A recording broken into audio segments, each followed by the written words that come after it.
Hi, welcome to Fork of Fiction. This is Justin Forkner, the channel where I talk about D&D and probably not going to talk about cooking whatsoever. Anyways, I was on Twitter the other day, and by the other day I mean this morning. I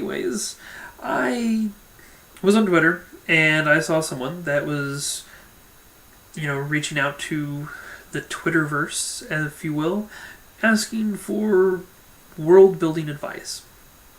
Through that conversation, I decided the video that I wanted to record this week was going to be about, you guessed it, world building. Now, this is something that it's very easy to underdo or overdo when you're new to it, and sometimes even when you are fairly familiar with the process. So here's what I do to make sure that I know enough about the world that players are free to add to it and build upon it, and as I run campaigns in it, fit those campaigns into the same world and reuse this world time and time again. The way I do that is by creating documents in Google and taking a bunch of notes, but not too many. So the first one that I'm going to do, because I take kind of a layered approach to this, the foundation of your world is going to be the kingdoms, cultures, and people. So what I do is I write out a list of kingdoms, various cultural ideas that I want to capture within this world, and then I take these things and I flesh them out into about 1 to 2 paragraphs worth of information on each country. And then after I do that, I look at that information, I absorb it, I learn it, and there's going to be mentions to the governments, just various things that you might find on a Wikipedia article about a country. Now, as I do that, I then start working on my next layer, which these layers are interchangeable. Some are going to be more important to other DMs and other campaigns and other worlds. But for me, the next thing for me to do after I've got these write-ups is to do a write-up for the deities in the planes. Now, the reason I do this is I happen to like planar travel, weird planar interactions and whatnot, and I know enough players that really enjoy playing the paladin and the cleric, the divine soul, the celestial pact warlock, that it's important to have a solid pantheon so that those players have something that they can get excited about and latch on to. Now, as I do that, I flesh out my pantheon, and sometimes that means I steal a pantheon from another world. I am not ashamed to admit that I've stolen the Dawn War pantheon from 4th edition and the Greyhawk pantheon from Greyhawk, which was the standard world of 3.5. Now, I think that those two particular pantheons have a very good mix of gods, both good and evil, for various subjects and domains and all those things, so that a cleric of magic can follow very different gods, but there's also not like 15 deities for one domain. I think that's a little silly. You don't need so many deities that you lose count of them. I think that if you're going to make your own, or if you're going to borrow one, I would look at Greyhawk or Dawn War and either sort of follow what they did, where they've got a good mix of deities, but still keeping it fairly limited, or doing something along the lines of taking a mythology pantheon from the real world, like the Greek gods, the Roman gods, the Norse gods, etc. Because I think that these pantheons also offer a lot of interesting choices, albeit quite a bit more limited. Now, after I've written up something about the planes that exist in my world, the gods that exist in my world, and in 5th edition at this point, when I say gods, you should probably have some notes on godlike beings, so archfey, demons, devils, or not just any demons or devils, but demon lords, devil princes, or is it devil lords and demon princes? I don't know. It depends on what your world is. Anyways, so after I've done that, the next thing I add is going to be the factions. Now, factions are separate from countries because they don't share borders, and they don't have to be limited to appeasing a people group or doing all these things. So they have a unique situation where you can find the same faction over and over and over again, and how it's represented differently in these different countries. Or it can be something where it is sort of like a embassy in a way, where there's a vastly different culture within this country when you're interacting with this faction. So the reason why factions are important as a story writing element is they're a good way to add tension to your world. So naturally, countries that share borders or opposing ideals are naturally going to create tension as well. Your world should not be Candyland. It should not be happy, happy, joy, joy time. Now, the world can be mostly at peace. In fact, I think that's a good place to start because it allows the players at lower levels to explore the world and make these connections and deal with smaller threats while things build up. Now, once you have these tensions and these factions that are either putting these tensions at ease or amplifying them, these countries that are either working towards peace or at a cold war, and these deities that are pulling their own strings, these archfey, these demon lords, these devil lord princes. After you have all of these things set up, you still have all of this room for players to start introducing their own things. So if you have a player that is excited about a guild of artisans that exist within your hub city of trade, well, it's now because you didn't write out every single thing, every single little detail in that world, you get to work with this player to create this new guild, which can even function as a new faction. So even though you started out in your world with 3 factions, hey, maybe these guys are huge players and that's a 4th faction, and now you have a player that's really excited about this faction that he got to create or she got to create, or whatever. And then you've got this other player who comes from this line of dragon hunting dwarves whose clan is allied with these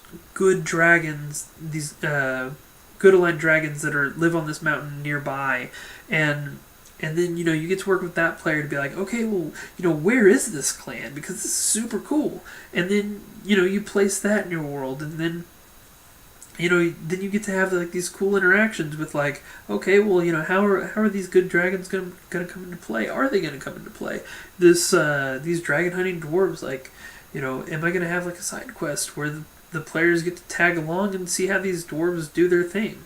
And there's just so many options where because a player had the room to create something but had enough to hold on to get excited to create something, you get to allow the players to add to your world, which as a DM is fantastic. When a player comes to me and tells me that they've created an entire city or an entire guild or clan or organization or things like that, I love it, because then I get to sit down with them, make sure that whatever they did create makes sense for my world, which most of the time it does, because one, I'm fairly flexible. Two, I'm very lucky and I have a group of fantastic storytellers that I get to play with on a regular basis. But I then get to take that thing that they took time to write, and I get to use that, and that saves me a whole lot of time in preparation. Now, after your players have introduced their backstories and all that stuff, you then get to introduce your big bad evil. Now, there's two ways that you can have the big bad evil built into or added to your world. So you can either have them be at the foundation of the world. This is something that has been a part of the world forever and has influence and reach since the beginning of forever. Now, this campaign can be, or this idea can be pretty good if you want your big bad evil to be messing with your players from level 1. Now, I don't necessarily use this approach very often. Now, I've seen it used to great success, but when the big bad evil is tied intrinsically to the core of the world, and is taunting and messing with and interacting with the party from level 1 till they finally kill him at level 15 or however long your campaign is, then if you're not careful, this is a whole nother topic for another video, but if you're not careful, it can lead to campaign fatigue because they've been dealing with the same guy forever. Now, the approach that I often use, and this is because I like to do campaigns in arcs where things are tied together but not necessarily directly related as they go through different tiers, and I like a campaign to tell a few different medium-sized stories. Personal preference. But what I do is, after I've created the world, the top layer for me is then big bad evil. And what you do there is you look at these, these kingdoms, these gods, these factions, and all of these interesting tensions and peace alliances and all of these things that are playing on top of one another. And then the big bad evil gets to start plucking here and plucking there and taking these tensions and making them worse slowly over time. So as the players are, exploring the lost mines of, whatever, at levels 1 through 3, they're dealing with some goblins and some kobolds, and the world is more or less at peace.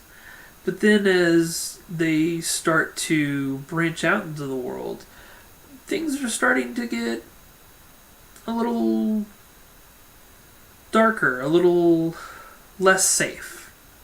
And tensions are starting to grow tighter, and they start exploring the world, and they find that things aren't all right. Now, there's not necessarily a reason to expect that something sinister is at work yet. But as these adventurers go out and they look and they explore and they start settling differences, the world, while they do still get their victories, they still do get their successes, for some reason the world starts to continue to fall into chaos. And this doesn't, this can be as big as, a world war. Or this can be more subtle things, like suddenly criminal organizations are more bold, and monsters are attacking places more frequently, or this, that, or the other. This chaos per se can range in any number of ways. But then as they continue to level and they continue to experience the world, and their suspicions continue to rise, then you introduce this big bad evil who's been manipulating these tensions that you've built, who's been either evading or allying with these factions in your world, manipulating kingdoms to work towards their goal. And now the players have to go after this person who's been causing all this chaos in the world. And when I say have to, the D&D is a cooperative story, so you want them to want to go after this big bad. Now, sometimes weird things happen and they end up working with the bad because that's the story that they decided that they wanted to go with. And as the DM, you've got to be flexible enough to be like, okay, well, I guess that's happening now. And when you prepare this world, when you introduce things over time and grow your world periodically as the players adventure, you allow players the freedom to build, the freedom to choose, and the freedom to get excited for the world that they're playing in. And if you do all this, you can take a campaign and reuse it and reuse it and reuse it and make it into a world that your players are going to love, that your players are going to always be excited about, that your players will always remember. And you'll have your own personal Eberron or Forgotten Realms or Dragonlance, or maybe you get lucky and you get to sell it to other people after you've gone through enough iteration and enough campaigns to build out a whole campaign setting. But even if you never get there, the fact that you'll have players that are just as excited to play there, if not more so, than these established campaign settings, it really is worth it. And I hope this advice helps. And if you have any questions, reach out to me at fork_or_fiction on Twitter, or post a question or comment below. Naturally, I would love to get your likes, subscriptions, shares, and I hope you really enjoyed this. I hope this video was helpful for you, and I'll see you next time on Fork or Fiction.